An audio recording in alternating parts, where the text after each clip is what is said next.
The Cincinnati Bengals, of course, just beating the Buffalo Bills 21-10 in the AFC title game at Riverfront Stadium this afternoon. Ed Kilgore is standing by live inside the Bills locker room at this time. And Ed, we have just cut away from NBC and Paul McGuire, who said there was some dissension amid the Bills in their locker room right now. What do you know about that? This is Ed Kilgore live in the Bills locker room, and as you can imagine, it's a very quiet one. With me is linebacker Ray Bentley, and Paul McGuire was just telling the national audience about the little fracas in here right after the game. I wonder, and I suppose emotions run pretty high, and there's obviously a lot of frustration. Do you view that as something kind of serious, or just guys letting off steam? No, it's not a serious problem. It's a tough game to lose, and no one's happy about it, and sometimes the frustrations gets the better of people and things happen, but it's definitely not any kind of major incident. All right, now as far as the home field advantage here, it seemed to me that the difference in this game probably was the Bengals defense. Everybody thought it would be the offense, but the Bills defense did a terrific job, really, when you look at the picture, but their defense probably played better than might be expected. Yeah, they played real well, and they were helped with the field position. They punted us into into our own end zone. I don't know how many times, but it seemed like we were starting inside our 10 every time we got the ball the second half, and that's hard on an offense. And then with the noise the crowd provides, you can't make any audible checks or do anything that you need to do, to get out of a situation like that. So you just got to get them credit. Ray, one of the things that I know has to be frustrating, of course, is Marv harps and harps about keeping your poise, and you had a couple guys that lost their poise there today. Is that a learning process, or is that something that that really makes you a little bit angry about that? Well, in a game, this type of emotion, and it gets frustrating. Sometimes guys are going to lose their poise, but I'm not going to point any fingers. I think this is a great group of guys. I love them all, and I want to take this opportunity to thank the fans who have really supported us all year, and we had a good season. One game away from the Super Bowl, and next year, we're going to go all the way. Great, Ray. Thanks. Congratulations. Thought you did a hell of a job. Jim Richer with me now, and Jim, I might ask you the same thing I asked Ray. Paul McGuire, there's no way we're going to keep this secret, the little incident here at the end in the locker room. I just wonder if you consider that anything serious, or is it just more a matter of guys letting off steam? I think it's just a matter of guys letting off steam. They're real disappointed right after this loss. Hope to have played a lot better than we did today, and we just didn't. No, I think the guys really like each other, and just getting a little steam off. One thing about it, and I heard Joe Devlin's voice, of course. Now, here's a guy, and yourself, you've been around a while. You realize as each succeeding year goes by, you're not going to get that many chances. That probably added a little bit to the frustration, too. Well, I can't answer for Joe, but, I know for myself, being up in years, you don't get that many opportunities like this, and you want to take full advantage of them. And, it's really disappointing when you finally do lose in the playoffs. The running game just did not work today. Did Cincinnati's defense, was it more emotion than anything else, or were they doing things you weren't familiar with? I don't know. They sort of surprised us. We didn't expect them to play as well as they did today. They played very well. Played a lot stronger than in the past game. We felt like we could move the ball in the past game. In this game, we had a lot of difficulty. The reasons why I can't answer, I don't know. That third quarter, you just never could seem to get on track. You were backed up against your own goal line all the time. I don't know, as an offensive player, would you have liked to seen the Bills throw a little more down there just to see if you could get yourself away, even though it is obviously risky? I don't want to, second-guess the calls. Whatever the calls were, we just didn't execute it, the way it should have been executed, I guess. Okay, Jim, congratulations on a nice season, though, anyway. Jim Richer, of course, doing an outstanding job all year long for that Bills offensive line. So the players, at least on camera here, as you heard, do not think that the post-game incident was anything to be seriously concerned about. It is more a matter of just letting off steam. And we're going to be back here more from the Bills locker room live in Cincinnati, where the Bills have just lost to the Cincinnati Bengals 21-10. Of course, the Bengals headed for Miami. The Bills are going to take the rest of the year off and think about what could have been. Wes, let's go back to you, and then we'll be right back in a bit. Ed, thank you. 13-5, the Buffalo Bills. For late in the third quarter, right here, Tim McGee, the right receiver from Cincinnati, has chucked Derek Burrows. That's a legal move. Burrows gives him a forearm. He is ejected from the ball game. The Bills had just stopped Cincinnati on a third down play. A second down play would have been 3rd and 7. Instead, it's 1st and goal at the 1-yard line. They went on to score a touchdown that would put them up by a count of 21-10 rather than 17-10, which might have occurred with a field goal. But nonetheless, that's it, 21-10. The Cincinnati Bengals are the champs. The Bills are due to arrive somewhere around 7 o'clock this evening, it's believed, back in Buffalo. And our man Ed Caldwell is at the airport amid very tight security right now. Ed, what can you tell us? Wes, given what had happened in the Bills' locker room after the conclusion of the game, they're especially sensitive to any kind of scene developing between fans and the players here at Pryor Aviation, where the players are expected to arrive, as you noted, at about 7 o'clock. Just behind me, about 100 yards away or so, you can see that there are 2 NFTA police cars posted at the entrance of Pryor Aviation. They have closed off the entrance. They have turned away a few cars so far. Their advice to any fans who are thinking about coming out here to greet the team on the arrival: stay home. You are not welcome here. They do not want to have any kind of scene, or as what one police officer put it to me, we don't want to have a mob scene out here. They're prepared to go further. They are prepared to close off Worley Drive if necessary, and if necessary, they're even prepared to provide a police escort to the players and the officials and everybody else coming in on the team plane. So once again, the advice to any fans thinking about coming out here to Pryor Aviation is stay home. Wes? Ed, thank you. I'm sure that the very erstwhile fans of the Buffalo Bills will get their chances to cheer their team on, perhaps in some sort of a parade or downtown celebration after a very fine season later this week. We'll have to see about that. But again, our wise decision to you is to try to stay away, if possible, from the airport this afternoon, as they are trying to keep security very tight down there. The Bills were hampered by defensive injuries today, and it began to show in the first quarter. Bruce Smith was hurt. This after he sacked Boomer Esiason twice, once on a third down play, another on a very bad call when he was called for a face mask. But on this one, Bruce gets his ankle injured, left ankle, and he would leave to return, however, but really only was able to rush at about half speed after that. He did come back in shortly thereafter, but was really ineffective for the remainder of the game. Ickey Woods then would cap this drive with a 1-yard touchdown run that would begin the onslaught. 7-0. The Bills caught them and tied it at 7-7. That was as close as they ever would get. 21-10, the final. Cincinnati Bengals over the Buffalo Bills in the AFC Championship at Riverfront Stadium. Ed Kilgore is standing by, and we'll be back with more after this. The Bills make me wanna shout. Kick your heels up and shout. Throw your hands up and shout. Throw your head. Come on now, the Bills are making it happen now. Wes, with me now is Jamie Mueller, the Bills fullback. And Jamie, one of the real keys to this game, I thought, was the fact that the Bengals really did a job on the Bills' running game. Yeah, their stuff is pretty good. We couldn't get anything going, and you know, we tried a few different things, and they controlled the line of scrimmage on us, and you know, we couldn't get anything going. What an experience for you, Jamie. You come from, you know, playing at a little small school, and here you are in an AFC Championship, 1 game away from the big one, and I know that has to make it just doubly frustrating to get this close and have it slip away. Well, you know, it's frustrating for everybody on the team. You know, we're so close, but yet so far they're the better team today, and they showed it on the field. They kicked our butts, and that's all there is to it. Okay, Jamie, congratulations. Nice job. Marv?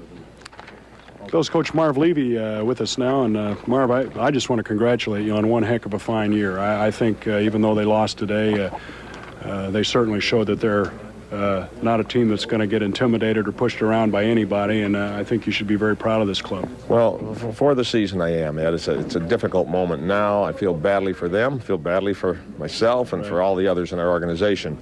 We didn't quite measure up enough today. I'm proud of what our players did during the year, and as time passes a little bit, the memories will be good ones for them, and then we'll begin to look forward very quickly to next season and hope to improve on what we did this year.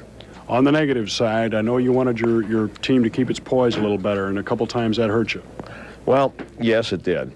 As I had mentioned to you off camera or earlier, when I walked in, I really made up my mind. If I want to, after you lose a game, you can say, this fella did something wrong, that fella did something wrong. They can probably say I did something wrong. And I just wasn't going to come in afterwards on television or to the print media and start finding, after being together with fellas since the middle of July, some negative things to say about them. I told them after the game that win or lose, you're still our guys, and I don't want to walk away from them and do something else. So if we did something wrong, we did it. It wasn't good enough to win. Obviously, the media will probably make a lot about the little fracas in the locker room right after the game was over. Is that something that concerns you, or is it more of an emotional moment between maybe a couple people that know they may not get this close to a Super Bowl again? Doesn't concern me at all. Emotions are very high. I get that way on the sideline with a player. I'll yell at him and scream at him, and he'll bark back at me, and we'll both growl at each other, and then I come in the locker room afterwards and we hug each other and say, hey, those were emotions of the moment. That's all that was. Difference in the game, from your point of view, maybe the way the Bengals defense played, because obviously you did about as good a job as you could ever hope to do on the Bengals offense. Yes, it comes down to, Ed, I say it over and over and over, to be able to win you have to run and stop the run. And we did a pretty good job of stopping their run for a long time. Late in the game, when we'd been on the field a long time, they began to run the ball well. When you aren't able to run any better than we succeeded in doing today, it makes it more difficult, really, to make your passing game much more than a showpiece rather than an effective weapon. So the Bengals did a good job of stopping us, and we'll let some time pass and sit back and assess, well, how do we improve? And right now, I think it's too quick to get into that mode, but it'll come soon. One thing I'm sure that the second guessers will say to you is that when you were backed up in your own territory that entire third quarter, I don't think you ever started anywhere but inside your own 10, but on first down or second down, you didn't throw the ball. Looking at it again, would you do any differently, or do you just have to hope your defense can force a turnover maybe? Well, there is one series where we ran 3 times. We took the ball over really on our half-yard line. We ran 3 times in a row, and I told the print media in the other room a moment ago that you can argue that maybe we should have opened it up a little bit more, and I asked, would you have done it differently? I said, considering the results, yes. But we had to move out a little bit, even to get room to punt. If you punt from inside the 5, and you really, really risk a blocked punt when you're punting from inside the 5-yard line. Nevertheless, I think it's arguable that we could have opened that one up.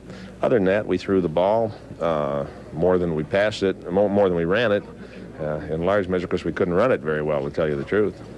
Home field is obviously such a big item in the playoffs. I think today was, at least from my point of view, Marv, was a pretty good example of that, particularly the way it pumped up the Bengals' defense. Is there a lesson to be learned here from the guys who let that home field kind of slip away late? Well, sure, home field is an advantage, and it always was. For me to stand here and say if we would have played this game at Rich Stadium, we would have won it, would be a tremendous injustice to an outstanding performance turned in by the Bengals.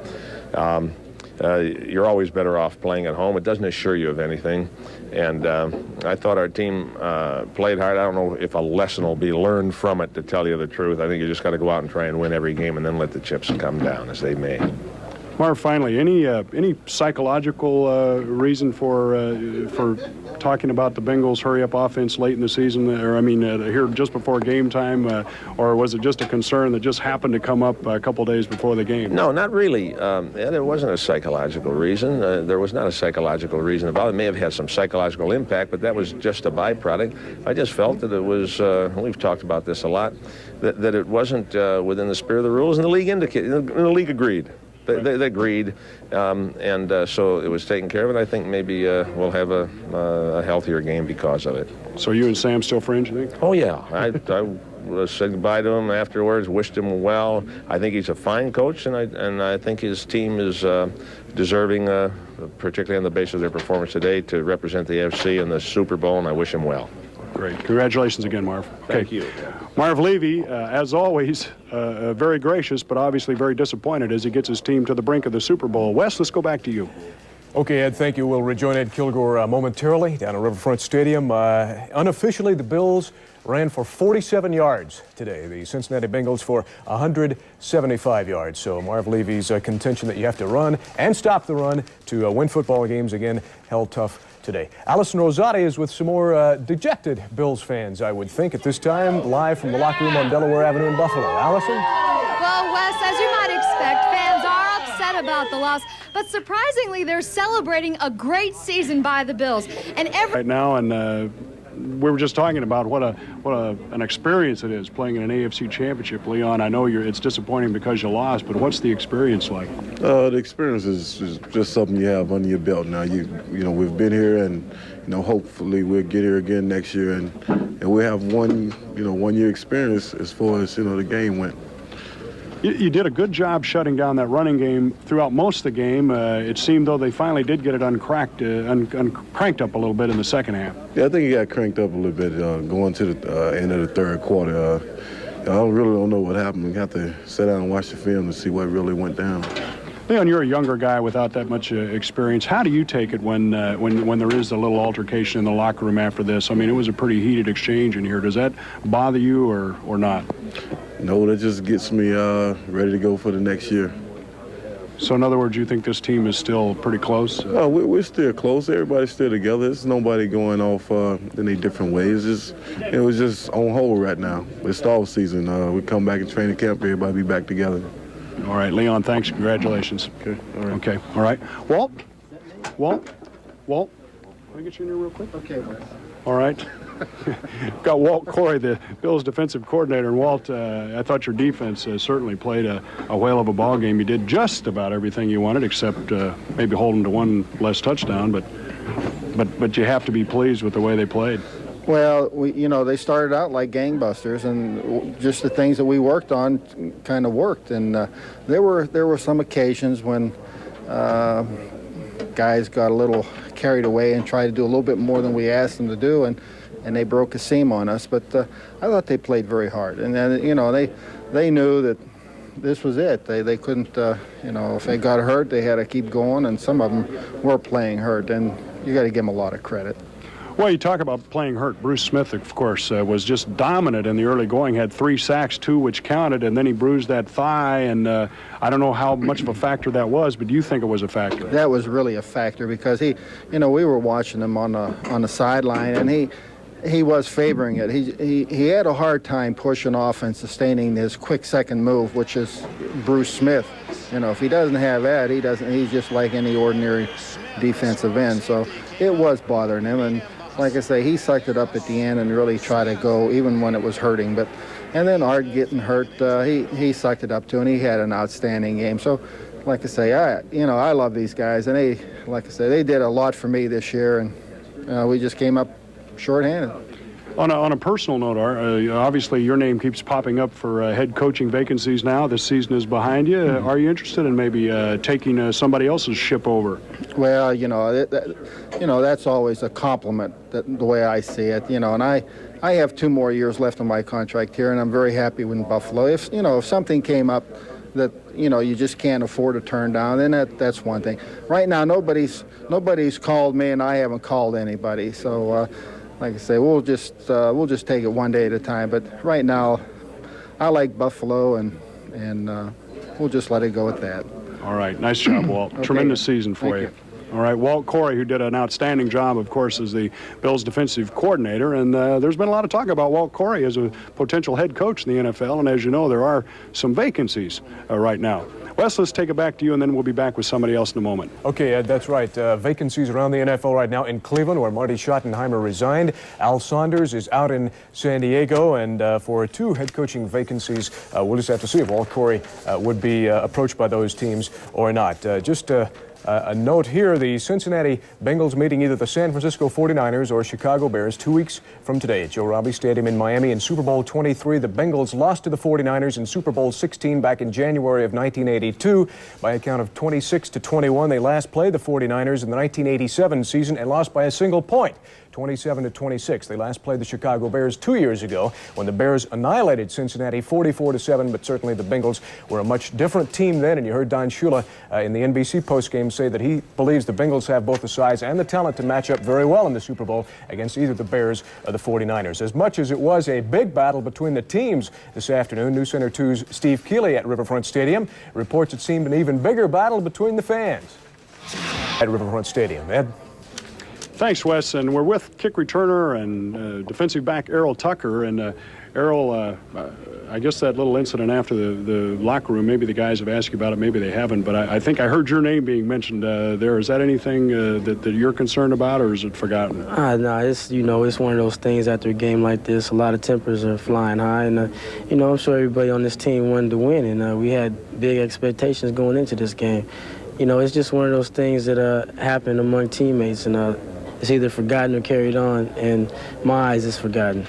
All right, have you and Joe talked at all, or will you? No, we haven't said anything to each other yet, but I'm sure sooner or later, before one of us leave town, we'll say it'll be forgotten. Disappointing loss, obviously, because you're so close to that dream for every NFL player. Well, yeah, we all dream of this one day, having a chance to go to the Super Bowl, playing for the AFC Championship, and today we had opportunity to do that, and we fell a little short, but I think this is a team that will come back next year, knowing that we have now. And, we did a lot of things this year that hadn't been done before in the Bills organization and surprised a lot of people. I think we still have the people, the public, and the fans behind us. Errol, it didn't appear you really had much chance to get any returns today. Now, I know one time that ball that died down at the 1-yard line, which is a key play, a lot of people I heard up in the press box saying, well, maybe you should have grabbed the thing. But on the other hand, it wasn't exactly one of those spirals. It looked like a kind of a knuckleball. How about down there where you were? Were you just afraid to maybe risk it, or did the wind carry it, or should you have caught it? Well, we had a blue block on at the time. It was the first time we were going to go after the punter, and the wind was blowing, and I maybe overran the ball a little bit than I should have, but when I got in position to catch it, the wind shifted it back to my left, and I had no chance to catch it. And once it hit the ground, we all know it got the bounce, and I couldn't even get in position to get behind the bounce. So it was just one of those type of balls that bounced and went their way. Well, it seemed incredible because they did certainly get some breaks. They made most of their breaks, but also you gave them some with a little loss of poise. Some of the guys on the club, is that a concern? Something obviously you have to straighten out a little bit. Do you learn something from a game like today? Well, first of all, that's not up to me or I guess the teammates. That's the coaching staff. That's up to them. But we did give them a lot of breaks today, maybe more than what we should have. But that's a game of football. You get some, you don't get some. Okay, Errol, thanks. Nice job. Thanks a lot. All right. Take care. Errol Tucker, who the Bengals did a good job of keeping under control after he did such a good job returning punts against the Houston Oilers. Wes, we're going to throw it back to you now. Well, absolutely. Had the Bills on their first 3 possessions of the second half punted from their own end zone and had a negative 12 yards in that third quarter this afternoon. Quickly, each team with 3 turnovers this afternoon. The Bills had 1 fumble recovery, intercepted Boomer Esiason twice. The Bengals intercepted Jim Kelly 3 times on the afternoon. Again, the operative factor today, the Bills rushing for only 47 yards, Cincinnati 147, and the time of possession, therefore, Cincinnati 40 minutes, Buffalo 20 minutes. Hence, a 21-10 Cincinnati win. And we'll be back with more Goal to Go, the AFC Championship, in a minute. The Bills make me wanna kick your heels up and down, throw your hands up and down, throw your head. Touchdown! Now the Bills are making it happen now. Hi. Defense and defensively holding Cincinnati to 21, and I know you're not going to say, well, it's the offense's fault or it's anybody's fault, but as a unit, you have to feel pretty good. They are potent. Yeah, they're a very strong offense. They can score a lot of points in a hurry. We felt we did a pretty good job against them. It was a much better game defensively than we had the first time that we had played them. But our field position on offense in the second half and some costly penalties, I think, really hurt us in the second half. As a player on this team, Scott, how do you handle that when you have some players? I know Marv drills it into your head to not lose your poise, keep your cool, and you see some guys that happens to. It's got to frustrate you a little bit. Well, yeah, that guy is frustrated, or else he wouldn't take a swing, and it frustrates the other players too, because that stuff happens, and everybody's trying to stay away from it so that you don't put yourself in a bad position with the penalty. And every now and then, though, you just lose your cool, and you can't be upset at the guy because it happens to everyone at some point in their career. You're the guy that loses your cool and gets that penalty. So when it happens, you just have to try to overcome it somehow. But you really, in close games and big games, tempers are flaring, and somehow you just got to find a way to walk away from that stuff. Is this, I mean, a good learning experience? I suppose it's a little trite to say that or even ask that now, but obviously it's a pretty big step to go from 2-14 3 years ago to playing in a Super Bowl, but one step away ain't bad. Yeah, you know, if you look at the whole season, the way it went, you know, we did do a heck of a job compared to the, you know, a couple of years ago. But you know, nobody's thinking of it as a learning experience. Everyone's disappointed because, you know, the Super Bowl was right there, the next step, and it meant a lot. It was probably the biggest game that anybody here had played in. And, well, you know, it's tough to find words because the game meant so much. Everybody wanted to win it. Everybody gave it their best shot. And just to walk away on the losing end hurts. Scott, when you sit and watch the Super Bowl, I know it's going to seem a little strange. Are you going to be pulling for the Bengals, or how do you feel about that? I can't answer that question right now. Just have to see how the game goes. You know, I guess you'd like to see the team that beat you win, so you know, it shows that your opponent was, you know, that much better than any other opponent you could have faced. But the sad thing is we'll just be sitting home watching it like everybody else. Great. Nice job, Scott. Thanks. Thank you. All right, Wes, let's take it back to you.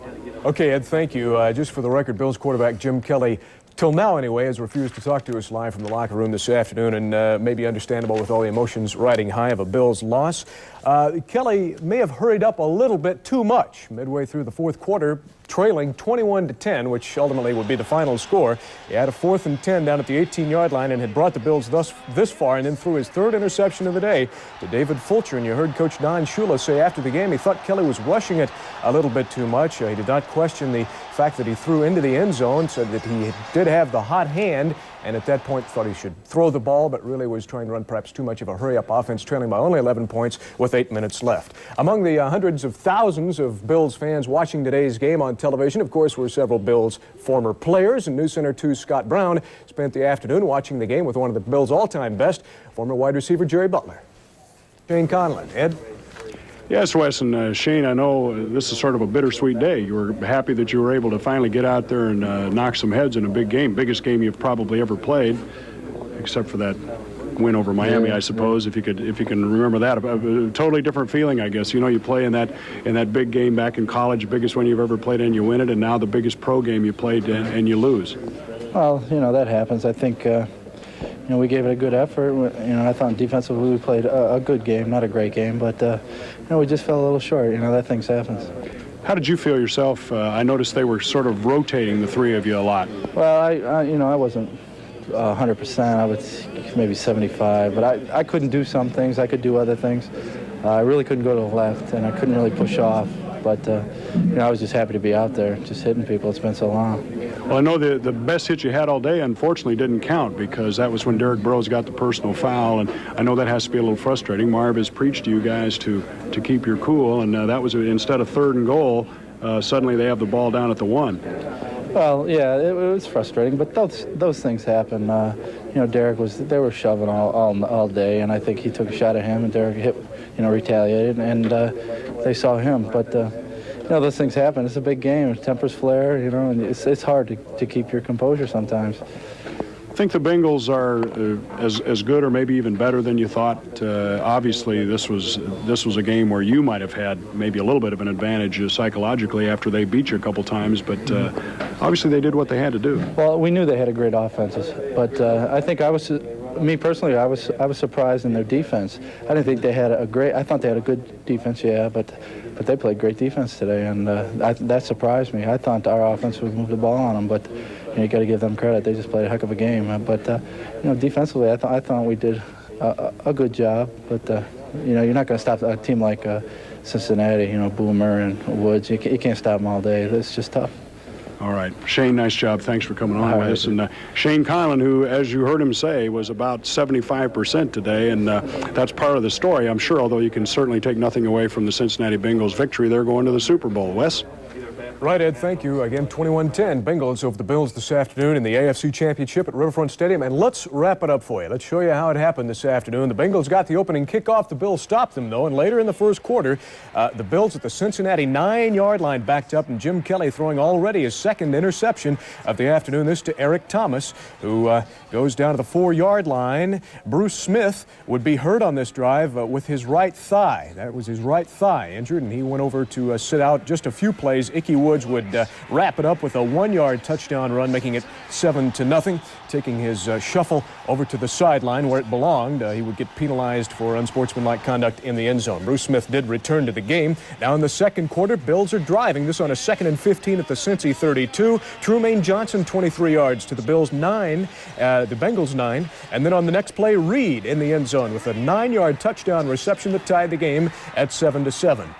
Little did the Bills know this would be as close as they would come this afternoon. Late in the second quarter, the Bengals finally got the running game going. Ickey Woods up the middle, busting tackles, and he wound up with 102 yards. Bruce Smith out hurting at this point, and Conlon out momentarily. And then, with 2.5 left in the first half, Boomer Esiason a little 10-yard lob pass to James Brooks that makes it 14-7 Cincinnati. But a minute 15 left. Boomer is picked off by Mark Kelso, who returns it to the 29-yard line, and watch his right foot as he goes down. He would jam it here on the ankle, as you saw, and sit out for just a few plays, although Kelso, a gamer, returned to this game. This would set up a Scott Norwood 39-yard field goal that cut the Bengals' lead to 14-10 at halftime. Even then, though, the Bengals in time of possession, 18.5 minutes in the first half to Buffalo's 11.5. As we told you earlier, the first 3 possessions of the Bills in the second half resulted in punts from their own end zone. Just trying to get room to punt here. Thurman Thomas running the ball. Marv Levy playing it conservatively with a lot of time left. And then on a 4th down play, a trick play here. Lee Johnson into punt, but the snap goes to the quarterback who had gone up under center, and Stanley Wilson took it down for a first down out of the punt formation. And then the play that may have resulted in the death of the Bills this afternoon, if you will, Tim McGee giving Derek Burrows a little bit of a chuck here in the end zone, and Burrows would retaliate. You heard all the Bills say Derek was getting picked on all afternoon, but this resulted in a disqualification on the play, the great play of Shane Conlon, and set up the second touchdown of the afternoon for the Bengals, the 3rd touchdown, I should say, and it would come early in the fourth quarter. Just a couple of plays later, there are the veterans on the sideline giving Burrows the business. Ickey Woods with his 2nd touchdown, a yard in, 21-10, and the Bengals pretty much had it in the bag at this point as their defense was just not allowing anything for the Bills. And again, Kelly, with about 8 minutes left on a 4th and 10 from the 18, throws his 3rd interception of the day to David Fulcher in the end zone. The Bills still had plenty of time left, and maybe Kelly rushed it, maybe he didn't. 21-10 the final as the Bengals wind up winning the AFC Championship over the Buffalo Bills. And again, we'll go on to play the winner of the San Francisco 49ers Chicago Bears NFC Championship game in 2 weeks at Riverfront Stadium. 21-10 winners this afternoon over the Bills. And the 49ers lead the Bears by a count of 7-0 in the second quarter this afternoon at Soldier Field in that NFC game. We'll be back to wrap it up. Goal to go, the AFC Championship, in a minute. Post-game coverage, the AFC Championship. Ed Kilgore, Mike DeGeorge have been down in Cincinnati most of the week, are there right now to give us their parting thoughts on this Bengals win over the Bills this afternoon. Guys? Yeah, Wes, if there was a surprise, as far as I'm concerned, I don't know if my partner Mike here would agree, it was not the way the Bills' defense played against the Bengals' offense. You hold that team to 21, you think you have a pretty good chance to win, especially here. But it's the way the Bengals' defense did a number on the Bills. They totally took away the running game and kept them bottled down in terrible field position throughout that second half. In the third quarter, the Bills didn't have a first down. I haven't seen the stats, Mike, but I know they didn't have first down for a long time in that third quarter. But I thought the fake punt was a very, very big play. The Bills had been nailed down there by that 58-yard punt, and they just could not dig out of that hole. And then it appeared they had them stopped. They had it 4th down. Now, everybody in the ballpark knew the Bengals, that if ever they're going to try a fake punt, that's where it is. And Schonert comes in, and bingo, you've got a first down. And, you know, interesting, just like the Houston game last week when the Bills got through and blocked the Houston punt, Marv Levy said the Bills were all set for the fake. They knew it was coming, but somebody slipped up, one of the linebackers, and they were able to run for the first down, which led to the a touchdown that made it 21-10 then. That's right, and of course, the first play of the fourth quarter, then Ickey Woods took it in from a yard out, and that gave the Bengals just an insurmountable cushion. And one of the key plays there, Shane Kylan comes up with a big hit, and it should have been 3rd and 10, but that's when Burrows lost his cool and got into a little shoving match over on the sidelines. And, you know, you just can't have that kind of play. A couple players for the Bills today, you find out a lot about people when the chips are down, and Ronnie Harmon did not have a good day, dropped a couple of key passes, particularly late in the first half on the screen pass, and then again Derek Burrows, who for the most part played pretty well, but he let his emotions get away. If the Bills are going to be a championship team, they cannot play that kind of football. The interesting thing with the Burrows thing was the fact that he had a run-in with McGee now for 5 or 6 plays before that play, and the Bills players were telling him, hey, Derek, calm down, and it didn't work. It didn't work, but still, when you look at it in perspective, the Bills coming from 2-14 3 seasons ago within one game of the Super Bowl. So I tell you what, I suppose you take it a step at a time. A tremendous season for the Buffalo Bills, who finish 13-5 and lose in the AFC Championship game. And right now, it's wait till next year. So for Mike DeGeorge, Ed Kilgore, wishing all of you a very pleasant season. And now we're going to take it back to Wes. Ed, Mike, thank you. We'll see you on Sports Extra at 11:30 this evening. And a reminder to join us on News Center 2 at 6 and 11 for extended Bills coverage. Ed Caldwell is standing by near the Buffalo airport this evening, where the Bills are expected in just a couple of hours with some advice for Bills fans. Ed? Once more, as we said at the top of the program, you are not welcome here if you are a fan. The police here, the NFTA, the Cheektowaga police who are assisting them, say that it is too great a liability to have fans come out here to Pryor Aviation to welcome the team back home. They understand how much the fans would like to be here, but they say this is not the place. So, as a result of that, they have posted a couple of squad cars at the entryway to Pryor Aviation, and they say they are prepared to do a lot more. If, in fact, the crowd develops, they're prepared to shut down Worley Drive. And if it continues, they're prepared to provide a police escort for the players and the coaches and the officials who are traveling with them. But once more, they say they do not want to have fans coming out here. They ask people to stay home, and given the wind and the temperature out here, might not be such a bad idea. Wes? Right, Ed. It looks like nobody would want to be out there anyway with the current conditions. The Bills, again, losers 21-10 over the Bengals. And for you fans who would like to show your appreciation to the team, we'll call right now for the city of Buffalo to have some sort of celebration this week, perhaps early next, for the Buffalo Bills. Okay, we hope someone with some clout is watching there. Thank you for joining us this afternoon and throughout the season on our Goal to Go coverage here on News Center 2. Again, we'll have expanded coverage tonight at 6 and 11 and Sports Extra at 11:30. For now, Wes Goforth. Good night, everybody.